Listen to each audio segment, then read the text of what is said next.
High on Life has been on my radar for a long time, and then seeing it on the PlayStation Plus catalog, it was just a no-brainer. This first-person shooter was made by the co-creator of one of my favorite shows, Rick and Morty. It is not hard to realize this, as the worlds and the humor are very similar to what it is in the show, and it is fantastic. This game is a must for those that just want a quick and easy quirky game to enjoy, but you've got to watch out for some of these trophies, as there are quite a few missable, but I'll walk you through all of those. Anyway, this platinum took me around 14 hours to get, but some parts were an absolute snooze fest. In order to get a couple trophies, I had to collect 227 chests and then kill thousands of enemies on top of that, but we'll get into it. If you do want to see more platinum journeys, please hit that subscribe button, as it is going up slowly but surely. And if you do enjoy the video, please press that like button, as it really does help the channel grow. What game do you think I should platinum next? Have a look on my channel and suggest me something based on what I've played before and you think I'll enjoy. Let's get into this. The game kicks off giving me the controls to play this video game inside another video game. Yeah, a little bit of weird gameception there, but then we are greeted with the sister, who is the most annoying character I've ever dealt with. Unfortunately, she is here to stay, but we head outside and a space station warps in on us. Yeah, right into it, I guess. So this Jabba the Hutt looking ass is the final boss of the game, and we watch him execute this guy, and the only right thing to do is investigate his body. This is where we are met with Kenny, which feels weird, as he is literally Morty from Rick and Morty. Have a listen. Finally! Oh my god, finally I'm free, thank God! What a nightmare! With Kenny, we head to this base that have warped in and taken out all of the guys, taking the crystal at the top of the base, heading back home, and pretty much we turn our house into a TARDIS. So we hook this crystal up to a microwave, and then it warped us to this wonderful place of Blim City. This is where I knew that everyone making this game was on an acid trip, because this city was wild. Making our way to this homeless guy called Gene, who is an ex-bounty hunter that clearly was quite successful, since he's homeless, obviously. Anyway, he's going to become a main character in this game and guide us through the ways of being a very successful bounty hunter. Kinda not really, he just does become a slob that lives on our couch, but it is what it is. He does, however, give us a bounty hunter suit, and of course that HUD is filled with ads. Yep, this is quite realistic, to be honest. And then to get rid of the ads, we make our way to the pawn shop, and then we have to pay for our trial, so they're gone. After going back to the house and seeing Gene has made himself at home on the couch, he has brought in this thing called the Bounty Hunter 5000. This is where we can accept and turn in the bounties and warp to different planets. The first bounty to take care of is Ninetorg. Ninetorg is located in the slums of Blim City, so making our way down, we find ourselves about to get our first trophy, and this one's a missable one, so watch out for it. Hey, do it! Shoot me, fresh meat! Ah, you shot me, I'm dead! Hey. All right there, are you happy now? Wow, I didn't think we'd be allowed to kill him. Yeah, normally, killing children in games isn't allowed, but he's dead. We killed this kid. Are you happy now? We killed a kid! A kid is dead now! There goes our Eat for Everybody rating! I don't even know what... I knew that was a missable, but yeah, that was fun. Fallout doesn't let you do this. Get wrecked! Shortly after, while getting a tutorial on how to use Kenny, this happened randomly. And it does more damage, and it Hey, I looks just cool got too. another trophy. What's up? Juggle on an enemy with at least 5 shots. Okay, cool. Now, making my way out of the chaos, we eavesdrop on a meeting with some members of the G3. These are like some evil cartel gang. But on the table here is a knife called Knifey. Yeah, real creative on that name. Oh, and we get another trophy for bringing a knife to a gunfight. Obviously, we need to test out good old Knifey here. Knifey is quite useful, as he allows us to grapple, zipline, and open some chests. Yes, that's right. All 227 of them. This is where we arrive swiftly at the first boss of the game. This fight was a bit of a piss take, as you can literally tank any attack that is thrown at you, but after throwing every last bit of ammo we had at her, she went down like a sack of bricks, and then she went out with one final blast. Didn't get her very far though. Hey, first bounty down. Defeat 9 Torg. There was only one right way to complete this bounty, and that is by using Knifey to get a DNA sample. Always satisfying to end a boss fight like this. Now, back at home to talk to Jean and collecting our bounty and cashing it in on the Bounty Hunter 5000. Next up, there was a very missable trophy here, and all you gotta do is stab Jean. Yeah, that's right, just stab him, and then you get a trophy. Nice and easy. What you are watching now is me buying this drum from the pawn shop. This is part of a missable trophy called A Starfish is Born. This trophy has multiple stages that you need to do at certain points within the story. There is a timestamp on the screen now for all of the steps and details on how to obtain this trophy. I do recommend going there first and then coming back. Right, it is time for our next bounty. I got the option to choose, so I chose Douglas because, well, he kind of looked like a dumbass. Anyway, we warped to our next planet to start this new adventure. So on this planet, I remembered that we have free will, and yeah, I'll let this play out. You gotta be careful. Whoa, whoa, whoa. Hey, calm down. What the hell? How do you want to handle this? Maybe we just, move past them. Are you kidding me? You think you could just walk up into a Mac and Cheese Brothers construction site like you're some sort of fucking Jesus Christ and just fucking walk around like you own the place? There's a goddamn bottomless pit over here, asshole. You think you... Whoa, whoa, whoa! You just killed my fucking brother, Joey Mac and Cheese Brothers. How dare you? You fucking piece of shit. Hey, what the hell you doing? We're trying to do a job here, and you come and kill us. Oh my God, what? Well, great. You killed all the weird construction guys. We're free to move along now like we were before we killed them. Hey, sorry, us Mac and Cheese Brothers, we can be a little hot-headed. It's fine if you kill any of them, We're all really loud and annoying, so I get it. Our family has a lot of brothers, so, yeah, it's no real big loss. It's fine.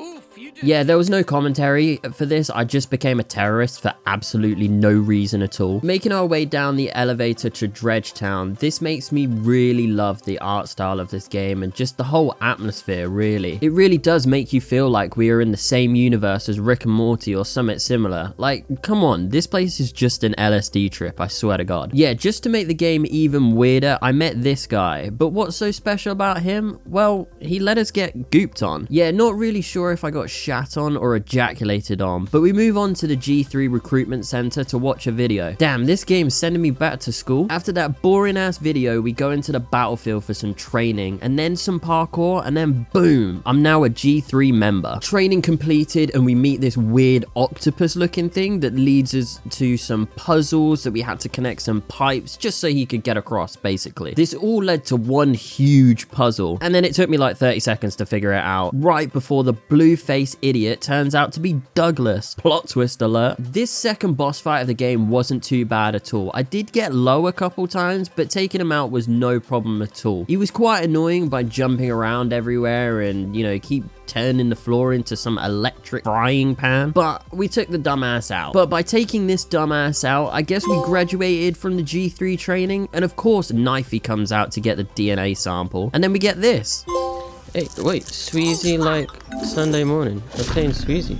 Oh, I got a new gun. Obviously, now completing this bounty, we head home to see Jean and gotta turn that bounty in to get our cash. With our well-earned cash now, there is no better time than ever to get some upgrades. And now that we are all upgraded, it is time to take on our third bounty, which is Krubis. And we get to explore another planet, which is great. On my exploration and killing a bunch of enemies, I managed to get one of the combat trophies for popping 20 of the grunt's eyeballs. Basically, you just gotta get 20 headshots. It's not that bad. You'll get it along your way. Right, now we stumble upon this village with a whole bunch of G3 members from these warp bases, and then taking them all out, we meet the king, or the leader of this village. These guys look a bit like Care Bears if they were possessed by demons. I don't even want to think about how the creators came up with these characters. After talking to him, we stumble upon this mansion and we meet one of Krubis's friends, who is, well, a little bit of a strange guy, but he shows us this machine that can create these things called warp discs discs where we can warp to a new place. This will lead to a trophy later on, but for now, we'll just get the warp remote. Right, so now it's time to test out the warp remote, and we warp in a highway that we can use as a bridge. Getting closer to Krubis now, we come across this office, and this is where you get the opportunity to get a missable trophy. What you're going to do here is while you're talking to the receptionist, make sure you are using Sweezy, and then select "I'm the new boss" text line. Then Sweezy will proceed to be the boss and boss these workers around, resulting in a very easy trophy, gunning for your job. This was super easy, but it is an easy one to miss, so do be careful. Moving through the planet, we warp disc to bring the king over, and it turns out he's just an absolute slob watching some very inappropriate things on the TV. However, he does give us a blank warp disc which we can use to take back to Krubis's friend here, and as we are talking to him about the warp encoder, he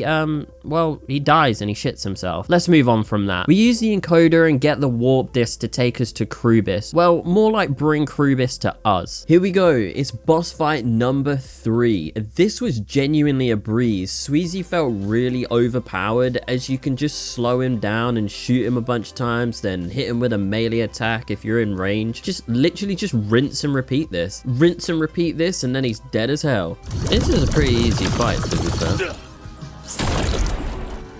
Die, bitch. Hey, cold-blooded driller. This one was quite cool because we do get our third gun here called Gus. He's like a shotgun styled gun and can shoot these discs, which also aid as a movement tool. Any movement, I'm a happy boy. With that bounty taken care of, I'm sure you can guess what's gonna happen next. Yep, right back to the house to see Gene, turn in the bounty, and get some cash. We then sit down and watch some TV where we are shown a politician that we warp over to, and he basically gives us this opportunity to save some humans if we see them. Weird storyline that does have some lore later on, we'll get to that. With our cash from the bounties, we reserve a jetpack, which I'm happy about this, as like I said, the movement, we need a little bit more. And after a good night's rest, we wake up to a very fitting trophy. Are you packing? Hell yeah.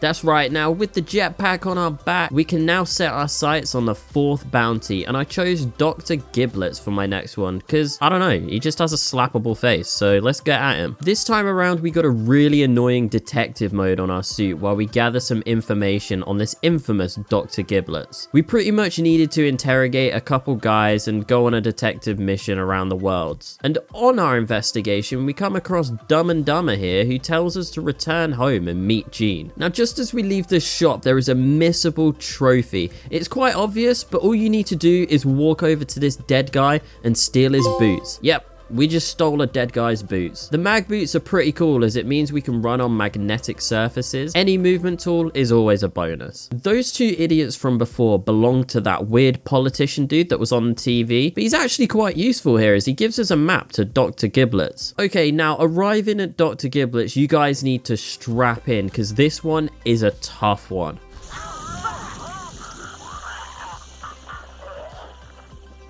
Well, okay.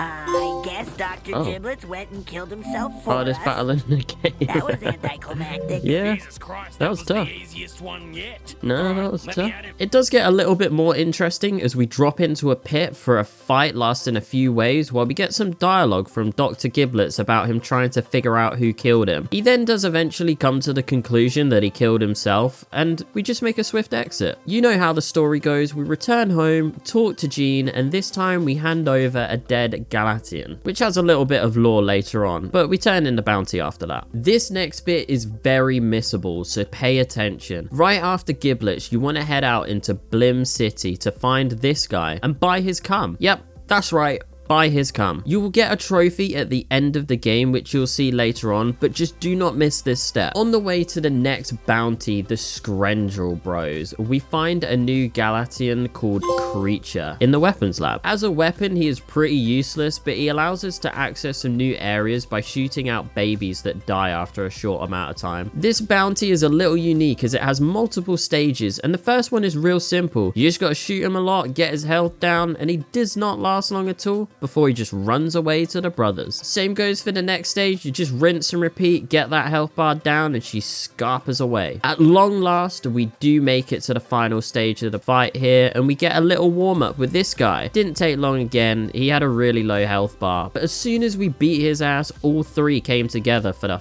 final stage of this fight. Yeah, this fight was really easy. Just spam like every single ability that you've got on every gun you've got, and the health bars just seem to drop. I think there is one that you can target where they don't come back together and they just stay as singles, but I managed to take them out either way. You'll have no problem in this fight. Just dodge and weave, boys. And would you believe it? We head home, we talk to Gene, and we turn in this bounty. Same old, same old. Right, so for this next bit, we are looking for Lizzie as she has gone missing, but Kenny has some things to tell us and get off his chest before the new Galatian gets fixed by Gene. But before we do any of that, there is that missable trophy. Remember that I said about at the start of the video? This one is a pain in the ass. Right, let's get into it. As I said near the start of the video, you are going to want to buy this drum from the pawn shop and then give the drum to this kid in Blim City. Once you have defeated Douglas, go back to the father and the son and you'll see that there's a crowd around the kid. All you gotta do is talk to the father. Nothing insane. Now, same thing again, but this time after beating Krubis. You'll want to talk to the father and you'll see that the kid is no longer there. And that's it. That's part 3 done. And then finally, we move on to part 4 of this trophy.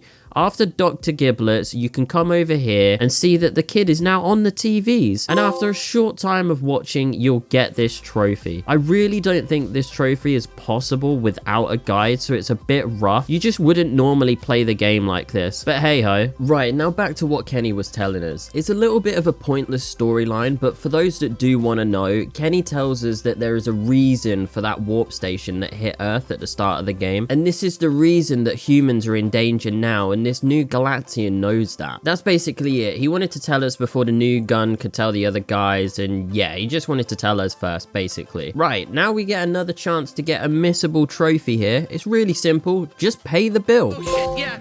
I can't die Eating good in the neighborhood. That's a missable, by the way, boys and girls. That's a missable.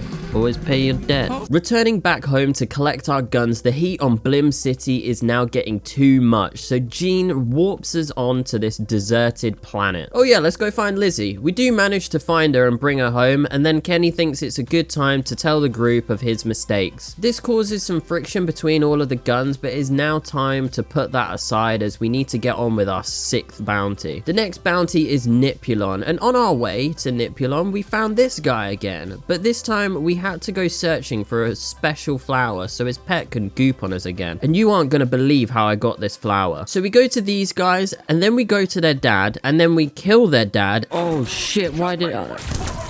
Yeah, I promise I didn't even mean to do that. Only for them to be happy and make a rainbow bridge with their tears. What the hell is this? Yeah, I would never have guessed that in a million years. But we got the flower and then we get jizzed on. Just another day in the office as a bounty hunter. Right back on track, we now head over to this weird spa for aliens where they use humans as like a drug. And as a human, I did not like this one bit. So I shot the guy in the face and it started a war. This was a straight battle of attrition, but it did lead us to Nipulon, so I guess it was all worth it in the end. This fight really fit into the game feeling like a complete acid trip. There is actually a really good technique to this fight to make it a lot easier. Basically, during the fight, he makes a bunch of copies of himself, and you just gotta shoot the real one. So, shoot the brown one. Whoa, not like that. Oh, my god, shoot the tanned... Okay, the tanned one doesn't even sound that much better. Shoot the one that I'm shooting, okay? Oh, and while we're falling, we randomly get this trophy. Permanent, by the way. 15 hours spent at the alien strip club. Spent 15 hours at a very real in-game alien strip club. Alright. We get to enjoy the final blow on him with Knifey, and it is rather brutal to say the least, but this is the last bounty before the big boy. Then obviously we get a trophy for the hard work. Holy shit, okay, we're back. Hey, we're back. self-actualization, defeat Is everyone Nipulon. okay? It looks like we really killed him Nipulon, at whatever least. his name is. He's dead. You're dead! Grabbing his DNA and turning the bounty in, we go see Gene, and now the new Galatian is ready for us. Before anything though, we have the final bounty next, and I figured it would be a great idea to get any upgrades that I could before the final fight. Okay, with those upgrades acquired, we return back to Gene, and we get the final Galatian. Let's do it! So now we go back to where it all began. Earth. and it is a war zone here. But boy, let me tell you, Let's Do It was a machine and a half. He has this charge attack that obliterates anything and everything. So while initiating genocide on Earth, I got this trophy for the suit now leaving us, which I'm not gonna lie, I couldn't even hear over the game sound because it was just so loud with everything that's going on. And then we arrive. This looks like a boss area. Oh, entering boss area. I'm an idiot. Garmantuous is the final boss of this fight, and if you remember at the start of the game, this is him, the big Jabba the Hutt looking guy. This fight was honestly not that fun, and I have never been a fan of fights with flying enemies. I much prefer a straight up brawl. I did, however, finish the fight with literally no health, and I'll let that end of the fight play out for you. Oh shit. Help. Help. Oh, he's back. Oh my god. Run.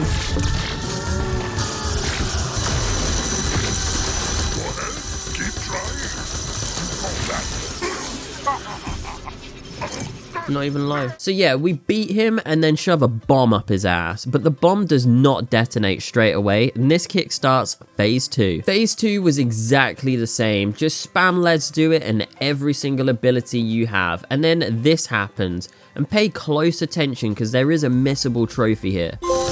Hey! What now? The bomb didn't work. Legendary bounty hunter defeat. I defeated him. Now what? No, Kenny. Thank you for giving me the adventure of a lifetime. Put my reticle now right on his me deep inside that monster bum hole. dirty asshole. Kenny. No. I want to do this. I need to do this. No. Whoa, whoa, whoa, whoa, whoa. Boy, I can't believe Kenny's willing to say I'm scared. I don't want to die. I'm really, really scared. Get in your bum. I don't know why you're doing this to me when Kenny already said he'd do it. Yeah, but you're the biggest. Oh my god, that went straight in. No lube, no nothing. Straight in his booty cheeks. Oh my god. Hey, playing favorites. Sacrifice. Oh, other than Kenny. Nice. Well, he did survive that, and we get him back, and that story is done. And now we get the final missable trophy. I completed the game. Oh, Gary stands low to completions. Complete the game.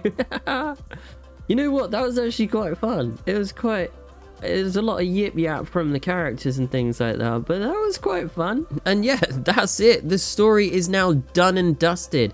It is now just time for cleanup. There's a lot of work to be done, so let's get into this cleanup and let's wrap this platinum. You know how it goes with cleanup. This is going to go quite quick, but I'll try and fill you in all of the details that I can. On the trophy list, there was a trophy for watching a specific advert on the TV. This is purely RNG based, so I figured that would be the first one to do. What you want to do is stand in front of the TV and just reload your checkpoint until you see this silver robot. This is a countdown styled advert and you get the trophy when it's done, but I'm gonna let my reaction play out for this one. You're gonna want to see it. Hey there, human fans. I'm Humandor the Human, and today we're watching another ultra scary human flick straight from the freshly discovered planet Earth. This one's called Vampire Hookers. We have both vampires and hookers here in space, Right, so I think I know what to expect. I was silent there because I was on my phone, but I heard it. Well, there are brand Hey, new I just species got we called a discovered. dipshit They're a and bit then I like got a squid trophy bugs. for it. They I have the mean, same type of that guts as advert was but so get this, long. humans I don't know how long it is anywhere on the because I can't see If in that the shocks you, edit. then watch out. Vampire Hookers Future me is will full put a of even timestamp bigger of how long that actually Let's get was. the show on the That was road. unbelievable. Oh, waste of time. Next up was finding Dr. Giblets' secret hideout in the Human Haven. Now this trophy was called Sequel Bait, which is actually quite smart. If you carry on down the path, you get to see some characters here and that sketchy politician. Long story short, I'm assuming these characters are involved in the DLC and have some kind of storyline between them. Also, I just want to add, while in the background to working towards all of these trophies, I was going around and collecting all 227 chests across the world, and by opening some of these chests you get given some trading cards. The final two were in this pawn shop, which I bought here. Hey, playing card to get. I just collected every single trading card in the game. And then after buying them, I decided to go buy all of the warp discs. Once buying all of them, I thought it would be a good idea to visit the movie theater one. As soon as we walk up to it, the trophy pops. From the name of this trophy, I do genuinely believe if you sit down in there, you can watch an entire movie. But I was not doing that. I figured while I was here, I'd warp in the other discs, and this skate park one had a little mini game that gave us a chest for completing it. This next one I warped in was a little bit weird, so I'm just gonna let it play out. Wait, I can watch him take a shit. Oh, it's blood. Are you eating his shit? Oh God, I don't want to watch. I want to watch. Okay, and I want to watch that. Okay, I'm not watching that. I'm not watching that. I'm not watching that. Yeah, once that's out of the way, I decided to warp in this one, and it was a little bit more sinister, but we had 3 more chests to the 227 list. So there's a mother, there's a father, and a child. Right, let's kill the kid's parents and then kill the kid. We'll be taking this loot. At long last, I realized I'd missed one of the chests, and after 2 hours of running around, here is my reaction to the final chest. Thank the Lord. Come on, give me this. Hey, I got the trophy. I got all 227 chests. Oh my god. Yeah, my dumbass realized I forgot to go to one of the warp disc locations, so quickly going back to that now, I'm just gonna let it play out. He pissed himself. Now the pregnant woman's gonna die. Hey, I got a trophy. Seen all the sights. Yeah, I saw all the sights. On to the final trophy, which was the hardest one of the lot, the Bounty Hunter forums. There is a list of challenges to complete, and a lot of these being combat related, so my recommendation is to read through these quite early on in the game, and then you can work towards them. For the most part, you can warp to the outskirts and farm a lot of the enemies. After about 2 and a bit hours of enemy grinding, I completed all of the killing finally. 120, let's go. Let's just double check. Boom. I've got one more to go. Like I said in my reaction there was one more thing to do, and that is go buy some stuff from this shop near Dredgetown. So as always, I hope you did enjoy this video. If you did, please subscribe to the channel and hit that like button. As you know what, while you're there, drop a comment as well what game you want me to platinum next. Something around the 20 to 30 hour mark would be perfect. But I'll see you in the next one. Here's my final reaction to that glorious platinum trophy. Hey, mods please ban. Unlock every post in the bounty forums. Hey, there's the platinum. Call your loved ones. Hey, you got all the trophies and that's great, but people have been asking about you. Are you okay? You know what? That's a great platinum. This was grindy. This was really grindy, but I enjoyed the game. I hope this video came out well. I just saw this on the PlayStation Plus thing, and it's something that I wanted to do for a while. I love Rick and Morty, so I thought I'd enjoy this. The quips and humor was a bit dead in some points, but it was fine. But yeah, this platinum wasn't too bad. It was really easy, just grindy towards the end. I think if you prioritize the forums, I think you'll have a much easier time. So if you're going for the knifing and things like that a lot sooner, you'll have an easier time. But yeah, that's been it. We'll see you in the next game. I have no idea what I'm playing next, so drop a comment below what you want me to play and I'll get on it. Peace.